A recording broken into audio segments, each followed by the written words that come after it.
Graça e paz em Cristo Jesus, nosso Senhor. Meus amados irmãos, nesse domingo, dia do Senhor, vamos abrir a palavra de Deus em Gênesis capítulo 4, versos 25 e 26. Diz assim a palavra de Deus, Gênesis 4, 25.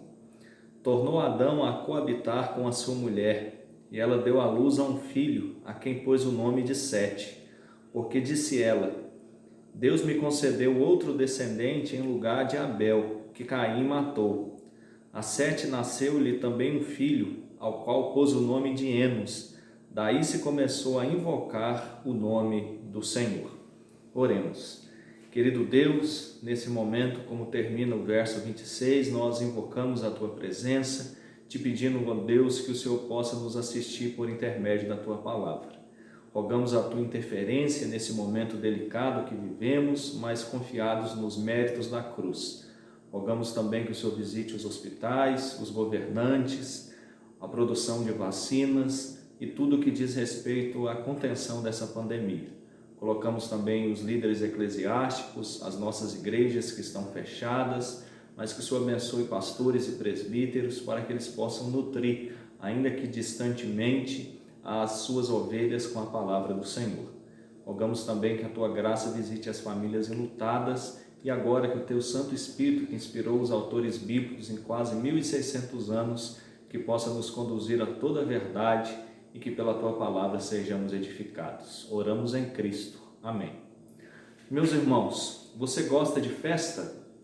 E aí a grande pergunta que nós podemos nos fazer é como festejar em meio à semana onde durante 3 vezes, segundo o Ministério da Saúde no Brasil, nós alcançamos a marca de mais de 3.000 mortos. É a primeira semana que durante 3 dias nós ultrapassamos essa marca desde o início da pandemia. Na última sexta-feira, tristemente, nós passamos de 3.600 mortes, um novo recorde que tem se repetido a cada nova semana no número de óbitos. Como festejar em meio a esse momento? Mas quando nós olhamos para a palavra de Deus e quando nós pensamos no livro do Apocalipse, ali no capítulo 1, no versículo de número 10, nós encontramos que João, o apóstolo, ainda o único que se encontrava vivo entre todos os apóstolos, os outros já tinham sido mortos, na grande maioria martirizados, e nós muito bem sabemos do fim trágico que muitos tiveram nessa vida, ainda que foram recebidos com festa, como a Escritura nos ensina, quando um justo adentra o céu, justo pela graça, justo pela obra de Cristo, assim chamado de justificado. Pois bem, então, no capítulo 1, verso 10, a Escritura diz que João se encontrava, do livro do Apocalipse, no dia do Senhor, na ilha chamada Patmos. A expressão Senhor ali é a expressão Kyrios, e essa expressão ela é muito importante ali no contexto do mundo romano. A expressão Kyrios era a expressão para declarar que os Césares Augusto, que os romanos, no que diz respeito ao seu governante máximo, o imperador, ele deveria ser reconhecido como Deus. Naqueles dias, o imperador romano que dominava, que governava, era Dominiciano. Inclusive, ele foi o primeiro governador entre todo o império, o primeiro imperador a exigir que ele fosse adorado assim como uma divindade. Porém, a Escritura diz que era o dia do Senhor, e essa expressão Kyrios, que era tantas e tantas vezes utilizado para adoração ao imperador, os autores neotestamentários, eles utilizavam para declarar que quem era Senhor é o nosso Senhor Jesus Cristo. E esse dia específico, o dia do Senhor, é o dia da celebração da igreja, é o dia da ressurreição. Nós sabemos que no 4º mandamento nós temos a ordem bíblica de guardar um dia para o nosso descanso e para cultuar ao Senhor, que vem desde a criação. E a partir da ressurreição do Senhor, esse dia passou a ser o primeiro dia da semana, passou-se a ser o domingo. Queridos, mas quando nós abrimos as Escrituras, logo nos seus primeiros capítulos, nós encontramos um fato bastante interessante sobre aqueles que adoram o Senhor e sobre aqueles que vivem uma vida contrária à vontade de Deus. E nesse momento, onde muitos dos nossos templos estão fechados, nós muito bem sabemos que ficamos entristecidos, não apenas pelo luto que tantas famílias enfrentam, mas também no que diz respeito à inoportunidade de celebrarmos a ceia, de estudarmos a palavra de Deus em escola bíblica dominical, em estarmos juntos cultuando a Deus no culto matutino, no culto vespertino, e oramos rogando ao Senhor que em breve essa situação possa mudar e que possamos estar juntos louvando ao Senhor. O livro de Gênesis, ele é o livro escrito por Moisés. Moisés viveu 1500 anos antes do nosso Senhor Jesus Cristo.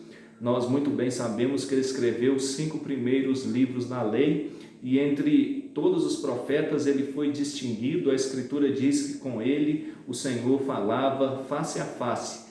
Ele foi o homem mais manso da terra, diz a própria Escritura também, e era necessário para conduzir o povo naquele caminho tão longo de 40 anos, desde a saída do Egito até a entrada da terra prometida.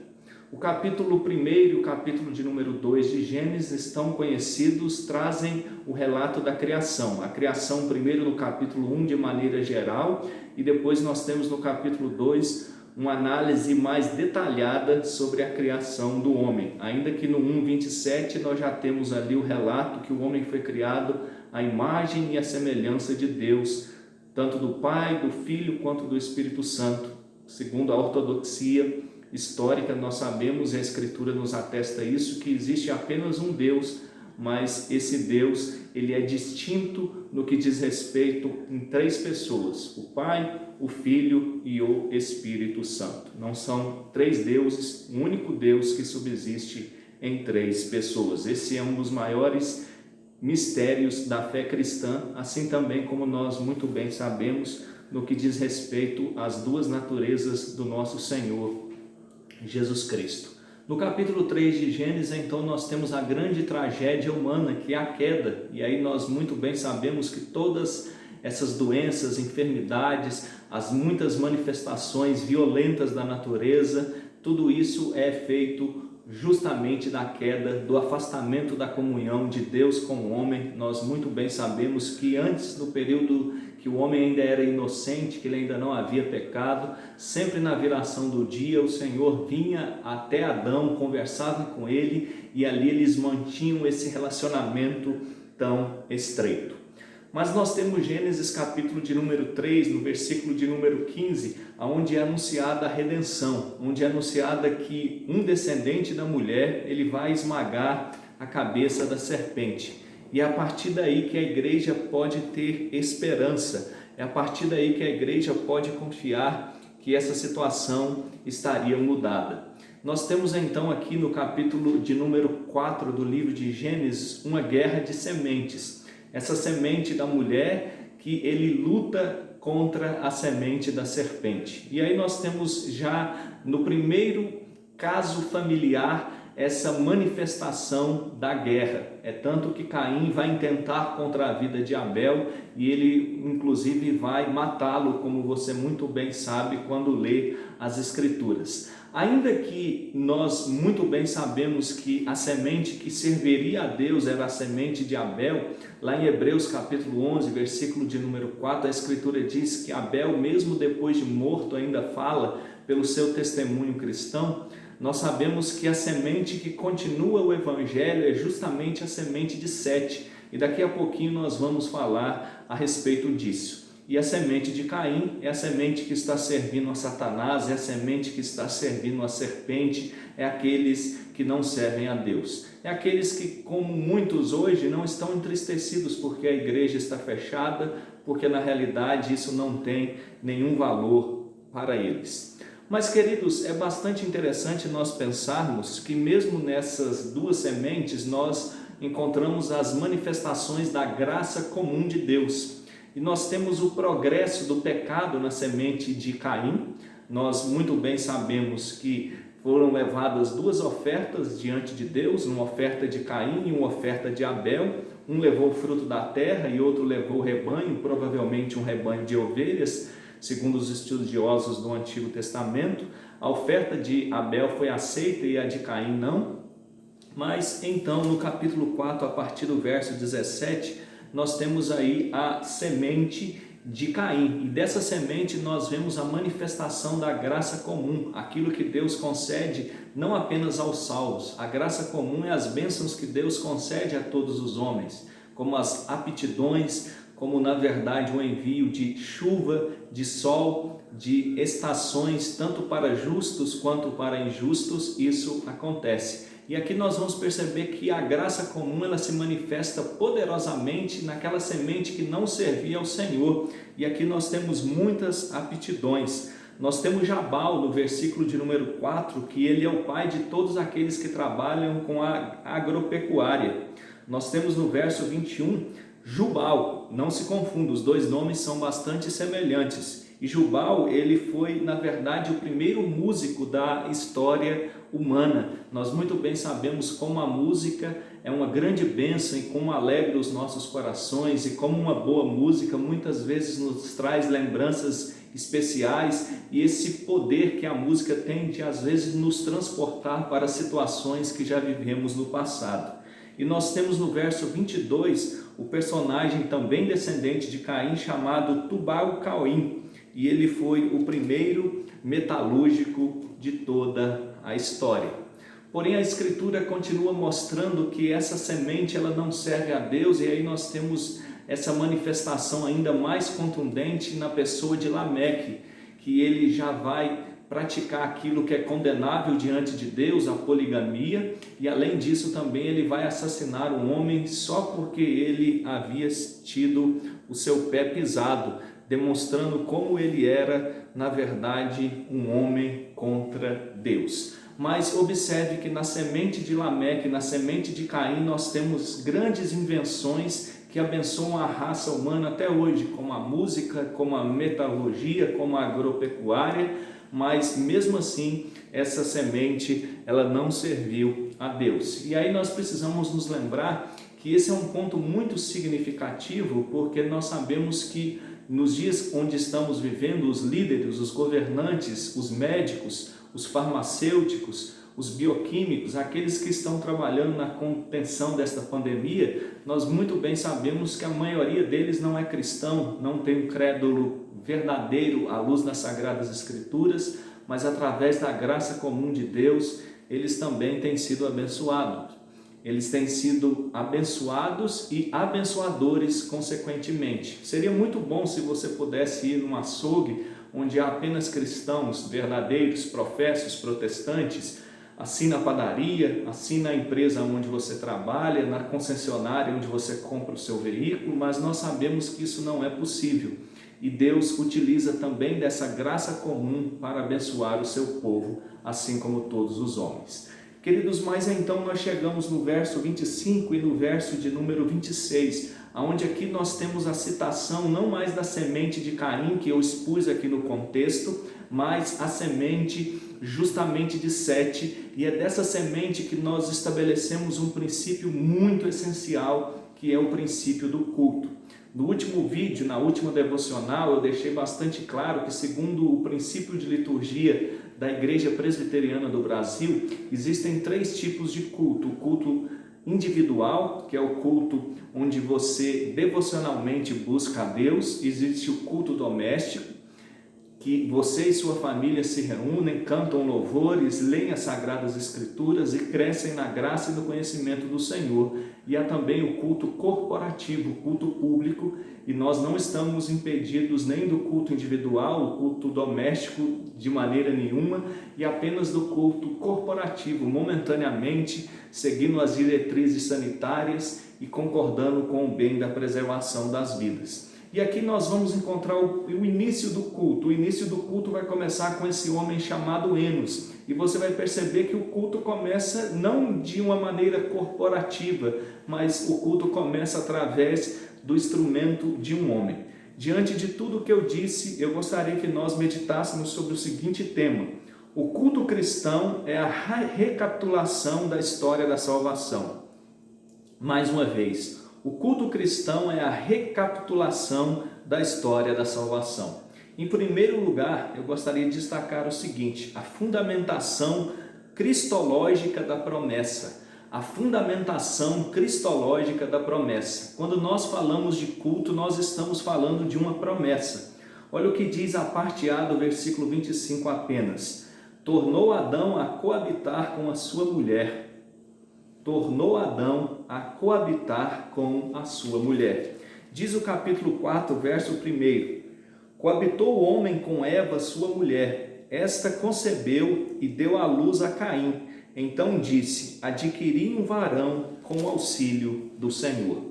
Observe aqui que Adão e Eva, eles mostram que eles continuam crendo na promessa. Qual é essa promessa? A promessa de Gênesis capítulo 3, versículo 15, que Deus ia suscitar um descendente, e esse descendente da mulher ia esmagar a cabeça da serpente, a Satanás, e então nós poderíamos novamente gozar, desfrutar daquele relacionamento de comunhão que na verdade Adão tinha quando o Senhor ia falar com ele na viração do dia. E nós então percebemos que Caim, que é um homem maligno, depois o apóstolo João, já citado, ele vai dizer na primeira carta que ele escreve, que Caim ele era um homem maligno, ele intenta contra a vida de Abel. Abel, que era um homem temente a Deus, é morto. Mas observe como Adão e Eva, eles continuam confiando na promessa de Gênesis 3,15. Assim como nós podemos perceber o próprio Jó, no momento de tão intenso sofrimento que ele passava, quando até mesmo a sua esposa já havia dito para que ele amaldiçoasse o seu Deus e morresse, ele havia perdido seus bens, ele havia sepultado os seus 10 filhos, e ele diz: porque eu sei que o meu Redentor vive e por fim se levantará sobre a terra. Essa esperança messiânica cresce durante a história do Antigo Testamento e é uma mensagem anunciada durante todo o período veterotestamentário. Mas quando nós olhamos para os dias onde estamos vivendo, para os dias do Novo Testamento, nós nos lembramos que a igreja do primeiro século, ela alcançou o mundo habitado daqueles dias em apenas 30 anos. E por que a igreja ela foi tão forte na obra da evangelização? Você sabe que a igreja do primeiro século, ela ansiava profundamente pela promessa do retorno, da segunda vinda do nosso Senhor Jesus Cristo. Queridos, então eu e você precisamos nos lembrar que mesmo impedidos momentaneamente de cultuar de maneira pública, mas de maneira individual e de maneira também familiar, nós não podemos nos esquecer da promessa que o Senhor Jesus Cristo, na realidade, está às portas, que o Senhor Jesus Cristo está voltando. E mais do que isso, Ele também prometeu que Ele estaria todos os dias conosco até a consumação dos séculos. Queridos, nós estamos no domingo, o dia do Senhor, e esse é um dia de festa, esse é um dia de celebração. Queridos, o dia do Senhor é o dia da ressurreição de Cristo. É um dia muito mais importante do que a data do seu aniversário, é um dia mais importante do que a data do seu casamento, do que do nascimento de um filho, é um dia mais importante do que a data da sua formatura, porque esse é o dia que Cristo ressuscitou e garantiu a nossa redenção. Sim, nós estamos entristecidos com tantas mortes, com tantas famílias de luto, com tantas pessoas infectadas, mas a promessa de Cristo Jesus nos guarda, nos ampara e nos enche de esperança. Caim havia sido morto, mas Adão e Eva continuam confiando na promessa de Deus. Eles voltam a ter relações íntimas, esperando que Deus vai enviar um descendente que os abençoaria profundamente e lhes traria salvação. Antes de passar para o segundo ponto, a pergunta que eu tenho que fazer para você é a seguinte: como você tem considerado as promessas de Deus? Como você tem considerado a sua palavra? Como você tem considerado a promessa que Ele está conosco e que Ele nos guardará? Mas, em segundo lugar, eu gostaria de destacar o seguinte: a fundamentação cristológica da fé. A fundamentação cristológica da fé. Olha o que diz a parte B, então, do versículo 25. E ela deu à luz a um filho, a quem pôs o nome de Sete, porque disse ela: Deus me concedeu outro descendente em lugar de Abel, que Caim matou. Observe então que o Senhor permite que ela venha se engravidar após o contato marital com seu marido, E aí ela coloca o nome de Sete e ela declara: Deus me concedeu outro descendente em lugar de Abel, que Caim matou. Observe como ela tem fé profunda que esse descendente, que de Sete, poderia então vir, na realidade, aquele que iria esmagar a cabeça da serpente. Mas para que nós possamos compreender bem a questão aqui, tanto da fé salvadora implantada no coração de Eva e também no coração de Adão, nós precisamos recorrer ao contexto, e o contexto vai ser bastante claro em relação a isso. Olha o que diz o capítulo de número 2, versículo de número 23, 2:23. E disse o homem: esta afinal é osso dos meus ossos e carne da minha carne, chamar-se-á varoa, porquanto do varão foi tomada. Quando Adão cai em pesado sono e Deus então retira uma das suas costelas e da sua costela Deus vai lhe trazer Eva, observe que ela não tem o nome de Eva, ela tem o nome de mulher, ela tem o nome de varoa, portanto do varão foi tomado. Agora, o capítulo 3, versículo 20, a escritura diz o seguinte: e deu o homem o nome de Eva, sua mulher, por ser a mãe de todos os seres humanos. E deu o homem o nome de Eva, sua mulher, por ser a mãe de todos os seres humanos. Observe como ela é chamada de varoa no momento que ela é criada, no momento que Adão acorda e a encontra e enche o seu coração de felicidade. A escritura havia dito que ele se encontrava solitário, vendo que havia companhia entre os animais, mas ele não a chama de Eva, ele a chama de varoa. Mas no capítulo 3, que é justamente o capítulo da queda humana, então ele vai dar à sua mulher o nome de Eva, e Eva significa justamente isso. O sentido etimológico no hebraico foi bem expresso aqui na nossa versão revista e atualizada em português, que é a que eu estou adotando nesse momento, que ela é a mãe de todos os viventes. Eva, mãe de todos os viventes, esse é o significado do seu nome. Observe a fé salvadora implantada no coração de Adão. Ele tem convicção, ele acredita profundamente naquela promessa, na promessa cristológica, na promessa messiânica, na promessa que vai vir um descendente e vai esmagar a cabeça da serpente. E agora, quando nós retornamos ao verso 25 do capítulo de número 4, observe como Eva diz: Deus me concedeu outro descendente em lugar de Abel, que Caim matou. Ela diz: Abel poderia ser, mas ele foi assassinado. Caim não serve a Deus, mas ele me concede outro no lugar de Abel, para que dessa semente possa vir o meu Salvador. É lógico que Adão e Eva, eles criam tanto nessa promessa, a fé estava tão clara no seu coração, que primeiro eles já esperaram que Caim fosse esse, depois eles esperavam que Abel fosse esse, e agora eles esperavam que o próprio Sete fosse, na realidade, aquele que iria esmagar a cabeça da serpente. É lógico que quando nós estudamos a história do Antigo Testamento, isso ainda demorou muito até os dias do Novo Testamento, onde nós temos relatado o nascimento do nosso Senhor Jesus Cristo. Mas o ponto aqui é você encontrar, você perceber a fé que nutria o coração. A fundamentação cristológica estava presente no coração daqueles nossos irmãos, tanto de Adão quanto de Eva. Queridos, o mundo fala tanto de esperança nesse momento de pandemia. E a esperança muitas vezes é a vacina, a esperança muitas vezes é o posicionamento de um governante, a esperança muitas vezes é o lockdown, a esperança muitas vezes é já aquilo que alguns tentam defender, que seria justamente a contaminação por rebanho, e assim as pessoas já estarem com o seu corpo resistente ao vírus. São muitas conjecturas, mas para mim e para você, você tem por convicção, se serve a Deus, que a nossa esperança é o dia do Senhor, a nossa esperança é o domingo, o túmulo está vazio, Cristo ressuscitou e por isso nós podemos celebrar, mesmo em meio a esse momento tão difícil e tão delicado que nós enfrentamos. Hoje é um dia de festa, hoje é o dia do Senhor, hoje é o dia da ressurreição.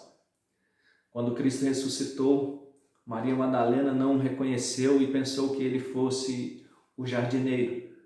Os dois discípulos no caminho de Emaús não reconheceram também o nosso Senhor Jesus Cristo.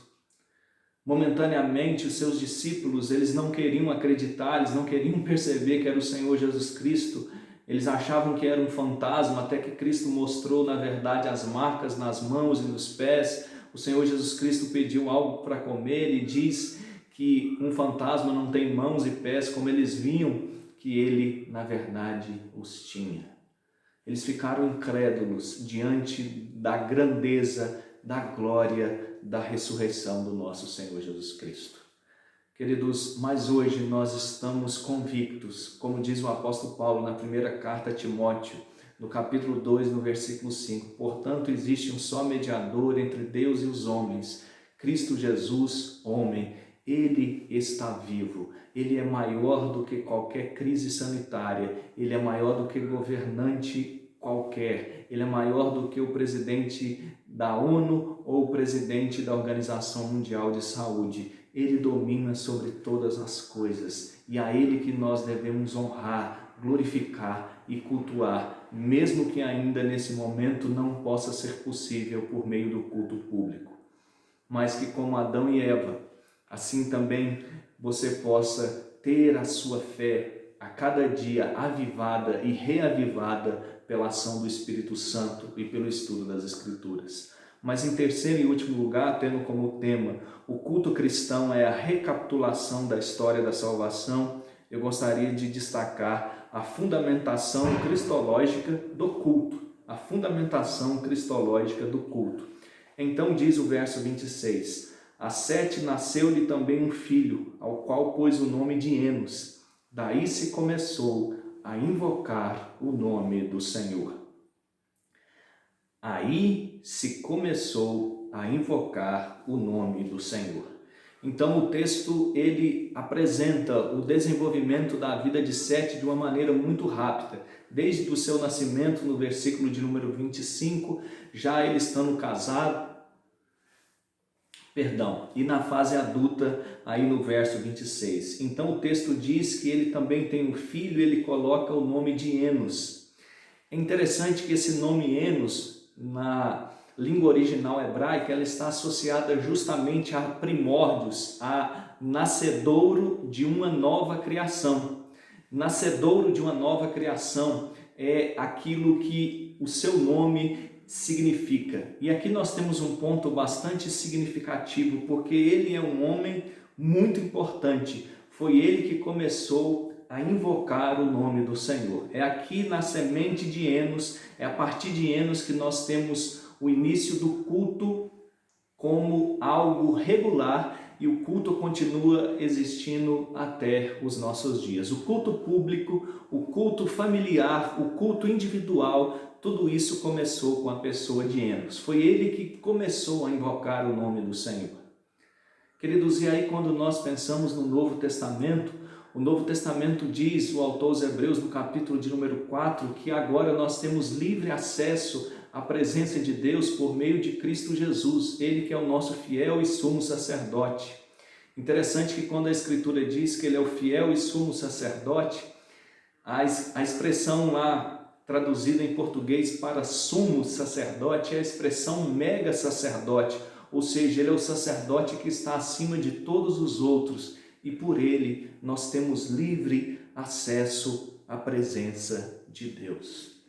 Queridos, você está impedido do culto público, eu estou impedido do culto público, nós não estamos celebrando a ceia, mas lembre-se, nós continuamos diante do Senhor. A nossa vida é diante da presença de Deus.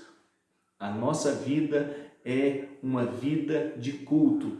1 Coríntios 10, 31 diz, portanto, quer comais, quer bebais ou façais qualquer outra coisa, façais tudo para a glória de Deus. Não despreze a oportunidade de cultuar a Deus individualmente ou também com a sua família. Desfrute desse privilégio que Cristo nos dá. Observe, Cristo é o fundamento da promessa. No período do Antigo Testamento, a sua primeira vinda, agora a sua segunda vinda, para que nós possamos o cultuar para sempre no novo céu e na nova terra. Cristo é o fundamento da fé salvadora, a mesma fé que foi colocada no coração de Adão, de Eva, de Sete, de Enos, e no meu coração, e no seu coração, e no coração dos heróis do Antigo e do Novo Testamento, e Cristo, Ele é o motivo do culto.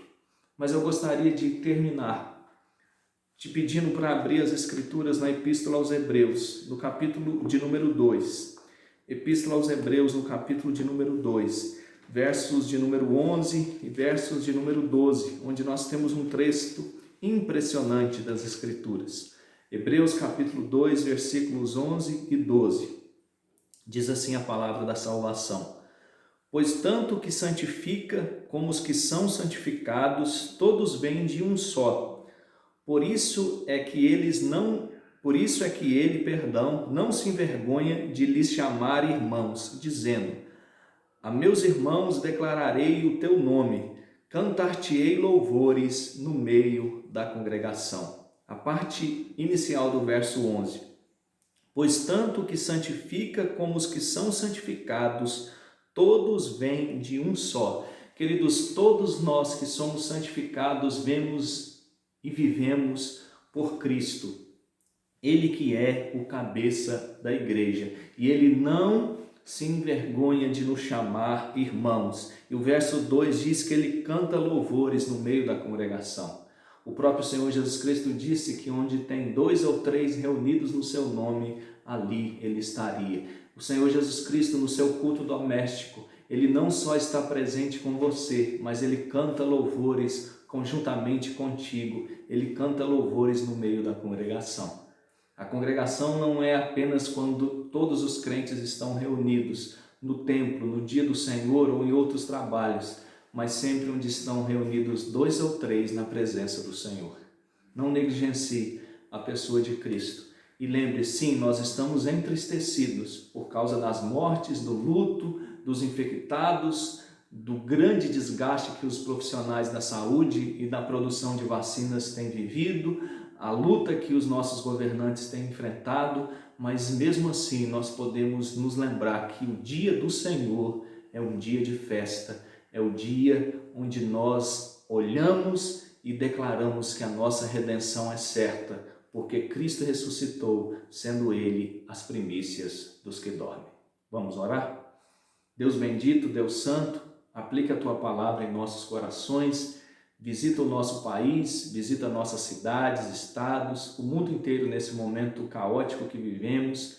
Pedimos pelos nossos governantes, ó Deus, pedimos também por aqueles que trabalham nos hospitais, por aqueles, ó Deus, que têm vivido também pela graça comum do Senhor, como nós vimos ali os descendentes de Caim, em dedicação para conter essa pandemia, e te pedimos também em especial por aqueles que não só desfrutam da graça comum, mas também da graça especial, que eles possam ser pastores, ó Deus, homens, mulheres especiais, ó Deus, a anunciar o Evangelho àqueles que sofrem. Nós te pedimos que o Senhor aplique a Tua palavra